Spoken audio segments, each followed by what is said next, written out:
Hi, I'm Tayla Parx, and you're listening to Main Pod Girl.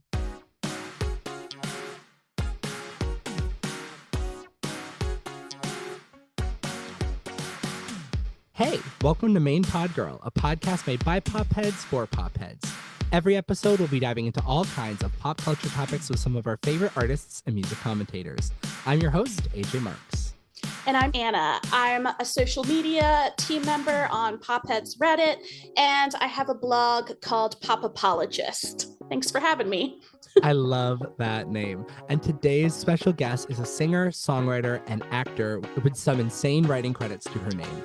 For example, Seven Rings, Thank You Next, and 3435 with Ariana Grande, High Hopes by Panic at the Disco, Love Lies by Khalid and Normani, and other songs by Shakira, Troye Sivan, Alicia Keys, Christina Aguilera, I'm running out of breath, Megan Thee Stallion, Demi Lovato, all culminating in 2 #1 singles on the Hot 100, nearly 5 songs and 1 billion streams on Spotify, and 2 Grammy nominations for Album of the Year. You might also recognize her as Lily Nez from the hit movie musical Hairspray, or as Donna Summer in the biographical drama Spinning Gold. However, her artist project is something we've been championing on this show since episode 3. And for reference, this is episode 78. I just recently saw her on tour with friend of the pod, TK Maitza, performing her 4th studio album, Many Moons, Many Suns, which is out now. Please welcome the one and only Tayla Parx. What's good? Oh, this is a dream come true. I've wanted to have you on the show forever, so I'm glad we could finally make it work. Absolutely. It's perfect timing. Yes. I always think that when people that I want on the show, they just haven't been on the show yet, I think, it's just not the right time.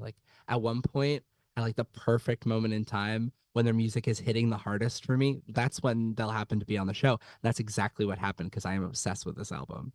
Oh, that means a lot to me because it's honestly just gotten me through this last period of life, and it's the album that I've taken the longest working on. So there was so much life to cram in there. So I'm happy that it was hitting for you too. Yeah, usually that's the debut album, right? Where it's people say you have your whole life to craft your debut, and then you have Yeah. 1 to 2 years to craft any follow-ups. But it really feels like this, in a way, also feels kind of like a debut album because it feels like New Leaf. Absolutely. Every project is for me, but I think every 5 years or so, you become a new version of yourself completely. And now I've been putting out these albums for, I can't remember the first album, but since the Taylor Made mixtape, now it's been about that time where the first project, I was maybe just 20 something, in my early 20s. And now I am 30 years old and I see life differently and love differently and all those different things. And you can see how that's changed with each project or every 2 projects. So just to kick off this podcast, let's start off with what we're listening to. Anna, do you want to go first?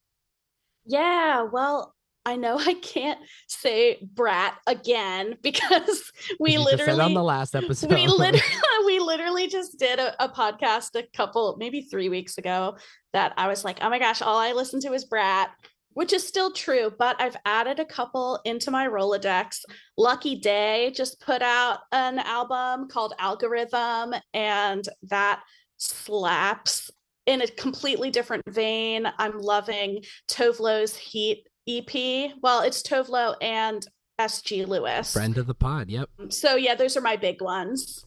I am more bumping Dopamine by Normani, that album. I wanted to listen to the singles as little as possible just so I could kind of take it all in with the album, because I had a feeling it would be one of those albums where it's you can't really listen to the songs as much individually. It's you have to listen to the whole project. And I was so right, or at least for me, that's how I experienced it. I was so right with that because it is an album that I do listen, no skips, start to finish. That is my way of experiencing that. But especially Little Secrets. I love that song.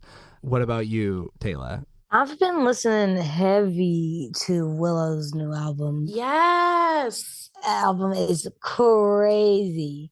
And I'm always putting that on. So that has been my album in heavy rotation right now. I love that. What's your favorite on that album? There's so many good ones. Oh my gosh, I don't even think I have one. So I love Symptom of Life. I love Between I and She. I love also Big Feelings, which is really cool. I like the musicality of it all and seeing the evolution as an artist because I remember when the earlier songs came out and I never saw myself as being like, I'm a Willow Smith fan earlier. But then as she continued to evolve, I just was like, wow, just the artistry is really incredible. And you can tell when somebody dives into their musician bag outside of being a vocalist, it changes the way that you write songs.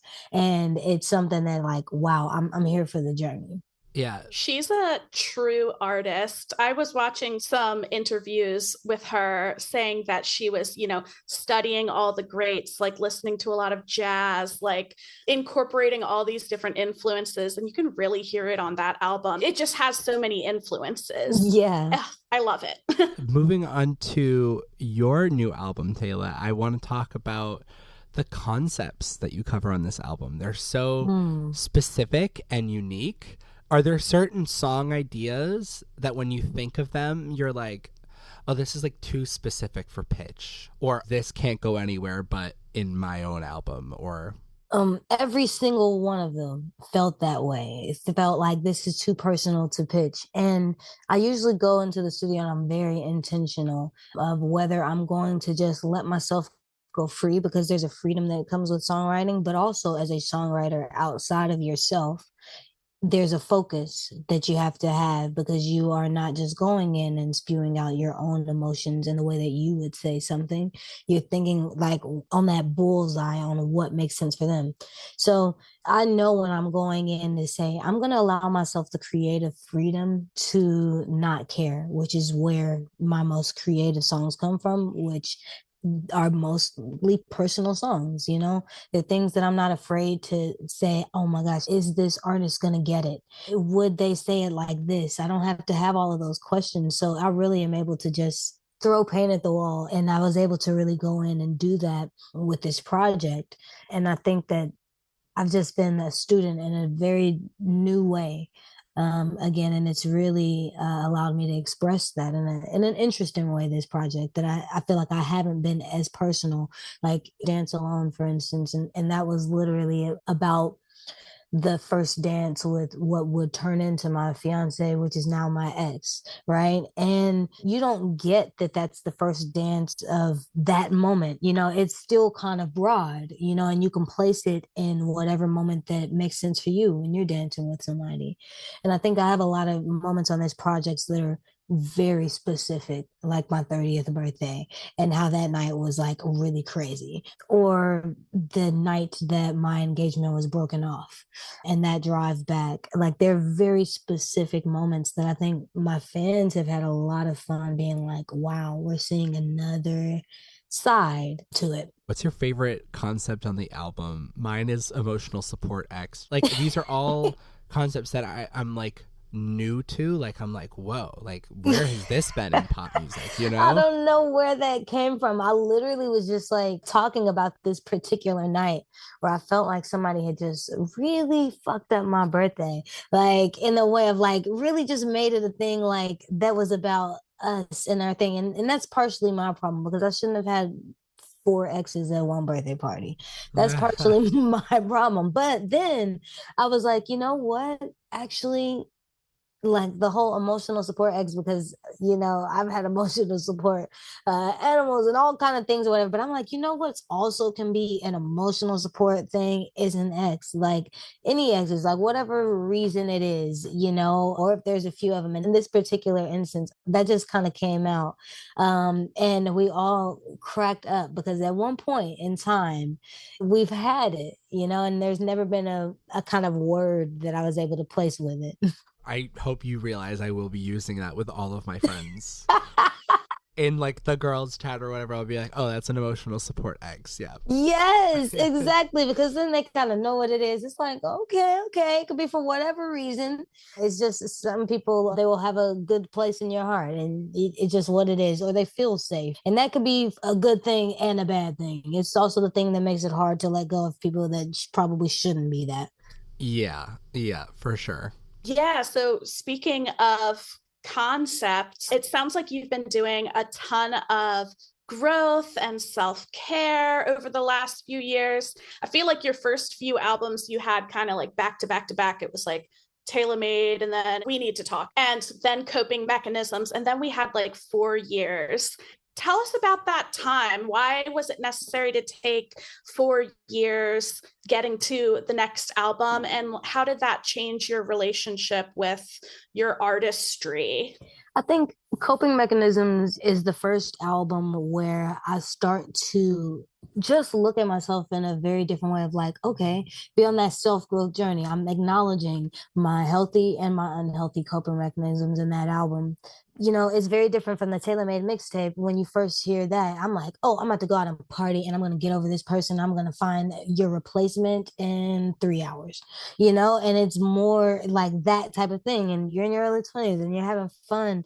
But this project, a lot of people forget that like I've been working since I was 9 years old. And I needed to take these past 4 years to think about, and I think like COVID, like that area kind of helped with this mental process because you're forced to kind of be like, okay, when you're not working, what are you doing? What are the things that inspire you? Because we love our jobs. You know, everybody on here is a creative. I might not be a 9 to 5 job, but it's a 24/7 job. And so, where do you find time? Where do you find time to live? And I needed to realize, okay, the most simple questions like, am I spending my money in a way that aligns with my values? Do I buy from small businesses? Do I buy from women owned businesses? Do I buy queer owned, whatever it is? You know, and I really just wanted to make sure that everything in my life reflects what my values are and what my journey is. And so I think taking the time this time, because at first I thought the album was done. And then I went in a few months later and was like, let's just see. And I took 4 days and then I ended up writing actually some of my favorite records on the album. You know, some of the records that had already been released. You know, I've lived with fans for some time, like Rich and Dream Hotel. But the later half of the album are some of my favorite moments. And it's because I actually had lived so much life at that point that I was able to say, okay, this is who I am in this journey of my life. And I'm really excited to show people that and for it to be reflected in my music. You know, you can hear that I'm in my Hannah Montana era because I'm literally saying I'm growing seeds and I'm worried about generational wealth and thinking about my kids and what's going into my body and all those different things. And so I like that I was able to actually, there's some progress that you make within a year. It might be one relationship, it might be numerous relationships, it might be something big that happens within your life, but you really start to see the bigger themes of what's happening when you take, you know, 2 or 3 years to be like, oh, wow, my perspective is just completely grown. A lot of people talk about the age that you kind of had that break and had that evolution happen. They talk about the return of Saturn. Are you familiar with that? Well, I've heard a little bit about it. So you got to tell me more because I'm just like, I hear about everybody has a different way of saying, like, okay, now when this comes back in the chart, you're going off with it. This is like the year of the Saturn return, right? Like I remember No Doubt had that album. Was it called Return of Saturn? It was, yeah. Yeah, it was. Back in the 90s, they had that album. But this year, it's like you have Casey Musgraves referencing it on her lead single. You have Ariana Grande having a whole interlude dedicated to someone describing it. You have SZA released a song called Saturn about her return to Saturn. Yep. So I'm not like an astrology expert or anything, but the return of Saturn is a concept that I've kind of felt has been true for me. And I think the reason we're seeing it in all these pop artists is because everyone's turning 30. Yes. Everyone's like reaching their late 20s. And the idea is that like sometime around the 27, it's different for everyone, but like 27, 28, like late 20s, Saturn returns to its original position. Of like when you were born. right? That's right. Yeah. And allegedly, a lot of people experience a lot of self reflection and kind of just like a reality check like, oh my God, what am I doing with my life? I don't know if Yes. it's related to the stars or if it's related to just being in your late 20s, but it's a theme. Everyone feels that. Yeah, I feel like that if you are into astrology, you can say it's Saturn. If you're not into astrology, you can say it's just turning 27, 28, 29. I think you kind of start that process at 27, you kind of finish it at 30. And is that not literally the span of years that That's it took you? literally the span of the years for this album. Y'all just cracked the code on something right here, y'all. Y'all just cracked the code on something right here. This is We're here to crazy. help. This is exactly, come on, come on. Like, that's exactly what this album is for me. Is literally being like, okay, Miss Virgo, let's go back to the most basic and the best version of what ourselves is in this day and age after all of the life that we've lived so far anyway. What are the things that matter, and let's stand solid in those things. Totally. So when you were talking about working since you were 9, it's like I felt that. I was also working since I was 10, but same thing. Yeah, So but you get it. I get it. And you know, what's funny is I'm realizing that I've had this conversation with a lot of people who are on the show. And I think maybe it's just that I relate to all this music by people, even if they're not talking about it in the music. I relate to all this music by people who were working as a kid and then having to untangle all of these things of like, do I like doing this or am I just good at it and I started early, and Absolutely. what do I like doing, and let me take a break so that I know that I like doing this one thing. And Exactly. Who are you outside of what you do?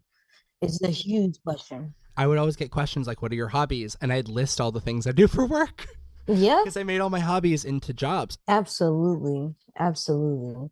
Your album art has a lot of astrological themes to it, maybe not intentionally, just for the listeners who might not have seen the album cover. So it is trippy. It has 3 statues. They almost look like they have kabuki masks on, and they have these yellow suns painted on them, and they're in a field, and in the background there's this time lapse photo of the moon phases in the sky above them. And I'm just really curious, where'd this image come from? Who took that photo? Where are those statues from? Why is that your album cover? Can you talk to us about it? I literally was going through a million different suns, a million different moons, just trying to come up with a bunch of different things. And I actually played with AI a bit, just put so many different ideas together. And then I was like, once I was able to really, really depict this is the kind of thing that I'm seeing, I took it to our in-house creatives at Park Studios. And we really like just made something from scratch, like thinking of these caricatures, moons and suns. I knew that I wanted them to be kind of characters, but we didn't understand what type of characters and all those different things. So it initially just started with me playing with a bunch of different ideas that I was just feeding AI, taking that and then being like, okay, now that I got that out, let's create something from scratch with these different ideas. And so that's how it kind of came about. And I really wanted it to reflect my personality, which is colorful. You won't see me doing like black and white album covers or anything like that.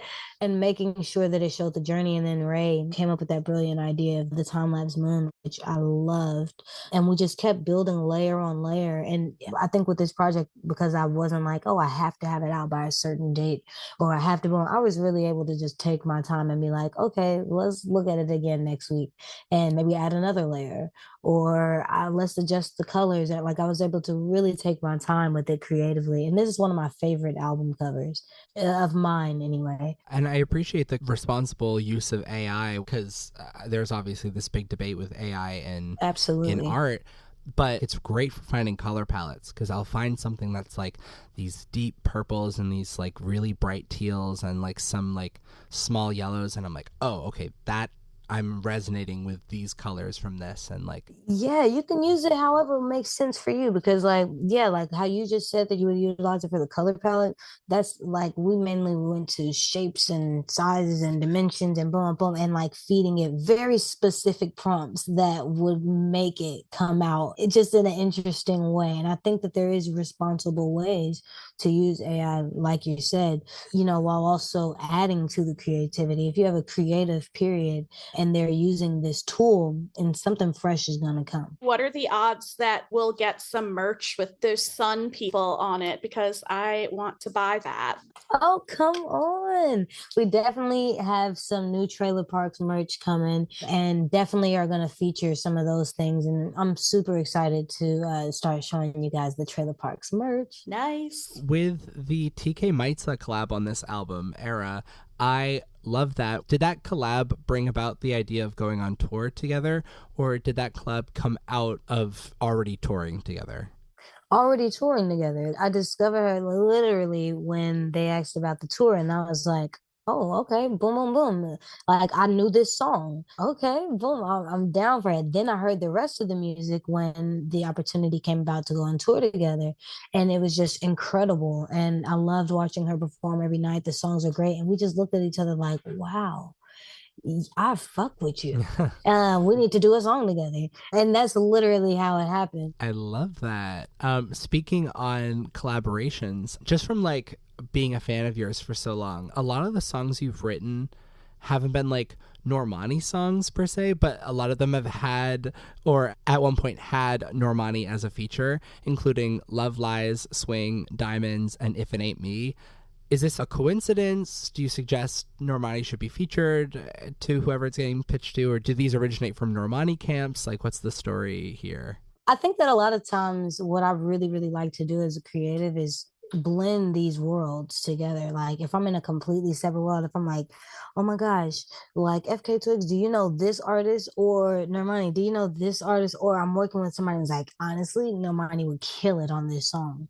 And so in that particular instance, we've been working together for so long, through that period of time. And so we were doing a lot of collaborating and it just made sense. When you like working with somebody, you want to bring it in every opportunity that makes sense to, make the record go crazy. And so, blame that on her just being dope. Yep. I was going to say you're also part of the songwriting dream team with Victoria Monet, Tommy Brown, and Ariana Grande. That's a friendship that ended up being part of the pop canon when y'all wrote Seven Rings together. After writing together so much, how does your approach with songwriting with that group differ from songwriting for Pitch or with other artists? I definitely think that every single time you have a new vibe in the room. So, the difference between me writing by myself or writing with one person or writing with three people that I've known for years and years and years, like with this situation, it changes. Like, and there could be one element, one new producer or one new songwriter or one new engineer that changes the dynamic of that room or somebody going through something, in that particular day. But whatever it is, I do think that it just differs. Every single time I set up a co-write or I'm a part of a co-write, I want to make sure it's with people that are great collaborators. And that's depending off of what your strength is, depends on what I'm looking for in that particular project. But an artist that is very good at articulating their emotions and bold enough to be honest in them, and that is a hard thing to do because we're all human. We all don't want to kind of show our weakness, especially when you're working with, if it's a newer writer, maybe somebody that you don't work with all the time, or, we were very lucky with the Thank You Next album. We've known each other for years. It's nothing new. Like we can talk to each other. And that's the same thing with a lot of the artists that I work with. And then I usually take on a few new artists each year, but I do think that it just depends off of trusting those collaborators and whatever you come up with, that's why we work with different collaborators is to make sure that all the songs don't sound the same. So I do think that it's like, okay, every time there's a new magic that we always chase, when working together. Right. I always think of it as like, the couples from that saw you across the bar and liked your vibe. Yes. like it's one of those things where it's like having a partner that you work with that you're like, how do we spice up our writing relationship by bringing in new people all the time to kind of zhuzh up the dynamic a little bit, so you're not always in the same role? Exactly. Yeah. So do you feel like you always have the same role within that specific writing group, or does it change because you bring in so many different collaborators? Exactly. I think it just changes. It changes based off of what that particular artist needs at the time. Yeah. Sometimes we need to bring in more people. Sometimes we need to have less people involved. Yep. That's just what it is. So it's really just about saying what feels the best for what the song or what the album needs in this particular instance, and always running with that, whatever is needed to get there. I love that. So now is time for a game, another round of Who You Gonna Call. So, Tayla, we're going to put you in 3 hypothetical scenarios where you're going to end up having to call one of 3 people to help you out. Are you ready? Okay. Boom, boom, boom. All right. So the first scenario, you're on a season of Survivor and you have to choose who to ally with early on in the game. Who are you going to bring into this alliance? You have 3 choices. Is it Troye Sivan, Dua Lipa, or Anderson .Paak? That's a good one. I think I'm definitely bringing Anderson. And I'm bringing Anderson because we're going to laugh the entire time. We always have a great time. But yeah, like if I had to choose, he's down for whatever, we're going to make it through. Okay. All right. So, Anderson, get yourself ready just in case. The next scenario is you need a +1 to your ex's wedding, your emotional support ex. Ooh. You need a +1 that you can get trashed and or shit talk during the ceremony with. Who are you going to call? Is it A, Charlie XCX, B, Janelle Monáe, or C, Ariana Grande? Definitely Ariana, because it's going off like definitely. I was going to say, I can imagine a great shit talking session. Yeah, absolutely. Absolutely. Like the other options, I could also do it. Like I know Janelle, they're going to keep it cute and we're going to be able to have a little, Southern moment with it. You know what I'm saying? It's giving, it's giving that. Janelle, famously a mod of Popheads. So, shout out our fellow mod Janelle. All right. So in this one, you are going out to karaoke, but you just learned that tonight is duets night. Who are you going to call to be your duet partner? Is it A, Victoria Monet, B, Khalid, or C, Normani? This is a hard one. And also, what song are you picking? Ooh, this is definitely a hard one. I think, because I would love to do it with all 3 of them. This time I'll go with Khalid. And I'll say it because we can do some cool stuff. We can do some like cool collabs in a different way. I feel like we could do some cool. Diana Ross does some iconic classics, and it's like a nice little tenor going off with her. I could see that. You know what I'm saying? I think that I might as well go crazy and we can do some cool stuff from the 70s. Ooh, okay. And speaking of the 70s, while you were preparing for the role of Donna Summer in Spinning Gold, do you feel like any of your research into her life and career bled into your music making process? Well, I think it just empowered me. It empowered me because I learned a lot of things about Donna along the way, like the fact that she wrote a lot of those smashes. A lot of times we think about her as a performer, but we don't think about her as a producer and a writer. And that was really, really impressive. So I think that it inspired me to be like, okay, there's been plenty of women out here killing it. Obviously, we knew that for years and years. But every time when you get reminded about that, it just lights a little fire under your ass.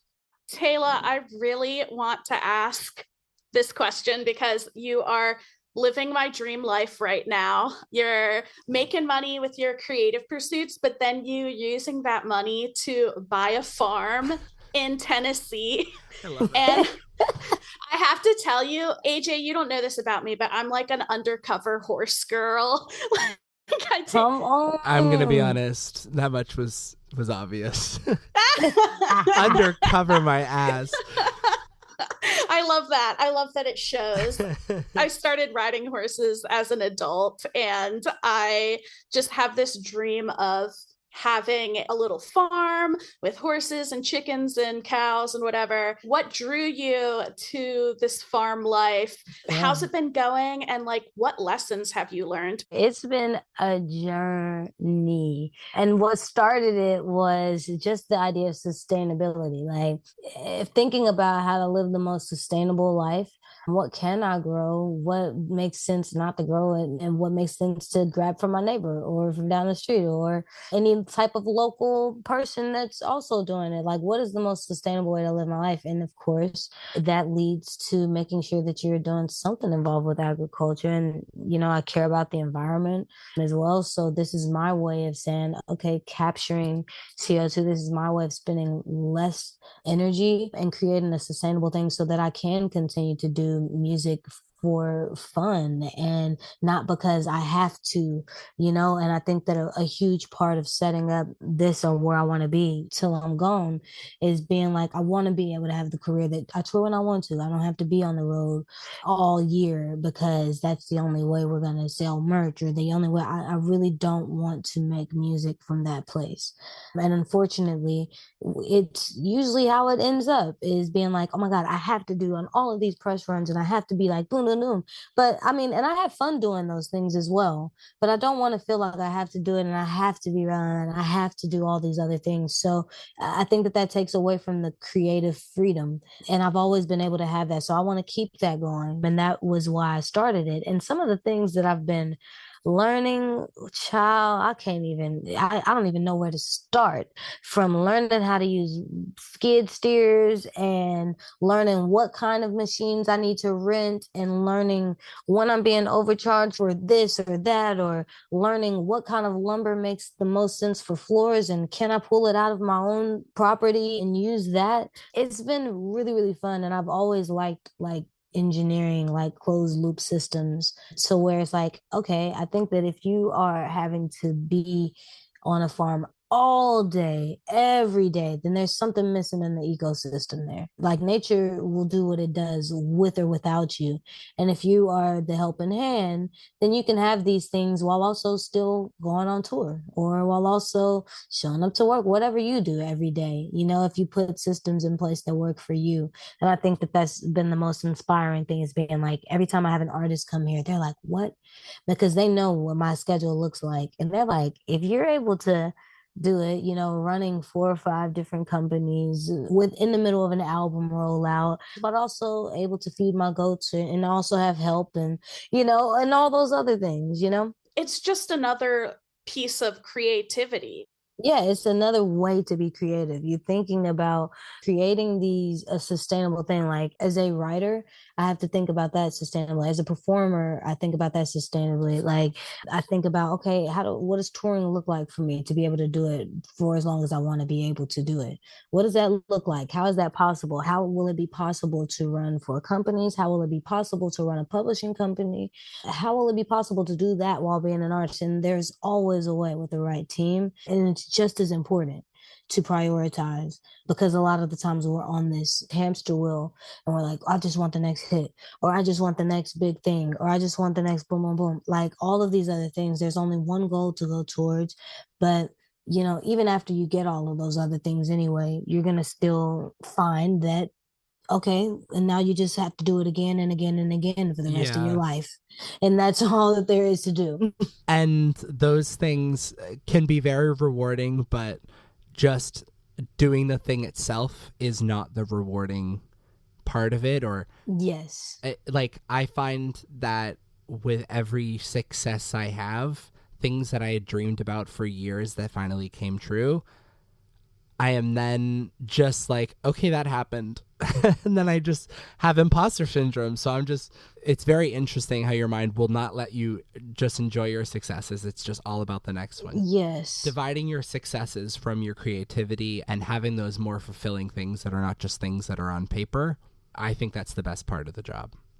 And now we've come to our last part of the show, our top 5. This is where we list our top 5 of a certain category, and this episode's theme is top 5 songs you wish you wrote. Now, I'm gonna let you know right now that Hmm. I'm gonna cheat and I'm gonna say 8 songs because I have a Go whole for it. playlist. I made a short list of 25 songs and I had to cut it down. And it was tough. It was tough. It's so hard. I literally have a playlist on Spotify specifically for this called Songs I Wish I Wrote. I love that. Like songs I wish I wrote, songs to cry to, songs to fall in love to. I like to do different little playlists. Do you want to start us off, Anna? All right. So number 5 is Cut to the Feeling by Carly Rae Jepsen. Just one of the best pop songs of modern time. I just love that song. Number 4 is Till Now by Banks. It's such a cool song, has all these vocal layered harmonies and very rhythmic, and it's just like perfect for the message that it's putting across. So I love that one. Number 3 is Sanctuary, which is a deep cut from Ally X. It's off of like her first album, and I just think it's a gorgeous pop song. It's like not quite a ballad, it's a mid-tempo girly. Number 2 is When by Dodie, and she's done a bunch of different versions of it. The line is, "It'll be over and I'll still be asking when." Which we were just talking about, how you get to your success and you're like, when's it gonna happen? When am I gonna feel happy? Exactly. Yeah. And number 1 is POV by Ariana Grande, which I'm pretty sure, are you on that, Tayla? Did you write for that? I'm not saying that to gas you up. I love that song. I think that song is gorgeous. I think lyrically, it's just, I've just never heard a love song like that before. Uncharted territory. So I wish I wrote that. Thank you very much. That's like one of my faves. So I love when people like reference like one of the kind of just deeper cuts on it. Totally. So for my top 5, my number 5 is You Turn Me On, But You Give Me Depression by Lolo, friend of the pod. Yeah. We love Lolo on this show. She just came out with her debut album, so everyone go stream. When I heard this song for the first time, like I have a song called I Can't Kiss You When I'm Sober. And like I have a lot of song titles kind of like that. When I heard You Turn Me On, But You Give Me Depression in parentheses, I was like, whoa, this is totally like an AJ style song title. And I am absolutely obsessed with it. And so that is a song where I'm like, damn, I wish I wrote that. My number 4 is It's Gonna Be Me by NSYNC. All-time classic. I've done like 3 or 4 not covers, but like different interpretations of this song. In another life, maybe I'm reincarnated from someone who did write on that song. Who knows? Except no one from that writer's room is dead, as far as I know. So anyway. So number 3 is Last Christmas by Wham. Oh my God, imagine if I wrote that song. That would be so cool. I wasn't even thinking about Christmas songs. There's so many good Christmas songs that belong on this list. Totally. Yeah, you went off with that one. And you know what's funny? I grew up on the Ashley Tisdale version. I grew up on like Ashley Tisdale singing like it as though it was like a Britney Spears song. But it just shows how flexible that song is. I think like everyone from like Taylor Swift to Remy Wolf has a version of that song. And it's just so flexible and so timeless. And the writing is just so bulletproof. Oh God, I wish I wrote that song. My number 2 is The One That Got Away by Katy Perry. This song gives me chills. This song, you can take it apart and it's super acoustic and it gives me chills. You can give it all this big pop production and it gives me chills. You can add a B.O.B. remix, which on paper sounds like it would be terrible. And commercially, I don't think did very well either. But I still like the B.O.B. remix. You can't make the song bad. Like, so that's my number 2. Number 1 is Cascada, Every Time We Touch. So right. She does what I love to do, which is take a chorus from another song and rewrite all the verses and change the chords and change some of the words. It's like such a fun exercise when you're like, I want to write a song, but I'm like, got nothing starting from scratch. Except she released it and no one even knows that it's like kind of a cover. So that song is just iconic. Friend of the pod, Jack Newsom, did an a cappella version of that song, which is incredible. I've covered that song a million different times. Like, also the production on that song is just like, it makes me feel like I'm high, but I'm not. It's like so euphoric. So Tayla, it's now your turn. Whew, okay. Top 5 songs you wish you wrote. 5, Necessary Evil by Unknown Immortal Orchestra. That's one of my favorite songs ever. I really wish that I wrote it. I really wish that I produced it. I wish that I mixed it as well. Like that's Ooh, I'm looking this up. But that whole album is like really, really, really good. And that particular album, well, in general, is literally like about this couple that opens up their relationship and then like it goes crazy. So the fact that they really went off and were telling all their business like that on the album, I was like, okay. Another song that I love, and I wish that I wrote is I'm Not in Love by 10cc, like iconic song. Another one would be Your Song by Elton John, and that also speaks for itself. Like, I hope you don't mind that it got down in words how wonderful life is now that you're in my world. Like, that is just so good. Like, this is your song. And I think like as a songwriter, people are always like, oh, like who did you write this song about? Or when I date people, they're like, oh, like, is this song about me? Or, they thinking about different things like that. But so I love that. And then lastly, I think you got 2 more. oh, okay. I'm gonna give one of them to my girl Alanis. Hand in My Pocket, Alanis Morissette. Like that's definitely like, oh, you better stop playing with me. Come on. I went to an Alanis Morissette concert this weekend and I almost put her on my list, but then I was like, I couldn't actually have written those songs because Alanis Morissette is a god. Yeah, exactly. All of her songs, honestly. Yeah, like I think that she's one of those artists that really changed the path of what a pop star was defined as. And I love any artist that does that and what a pop writer is. Like she broke all of those rules, which is great. And then maybe I'll give this last one. Now, I was telling y'all I had like 8 options. And this because I was choosing between Bobby Caldwell, Joe Cocker, or Celine Dion. Oh, and that wow. is real hard. So I know I'm cheating, but I'm going to tell you them all very quickly. Go for it. You Are So Beautiful, Joe Cocker. You are so beautiful to me. If you ask me to, Celine Dion.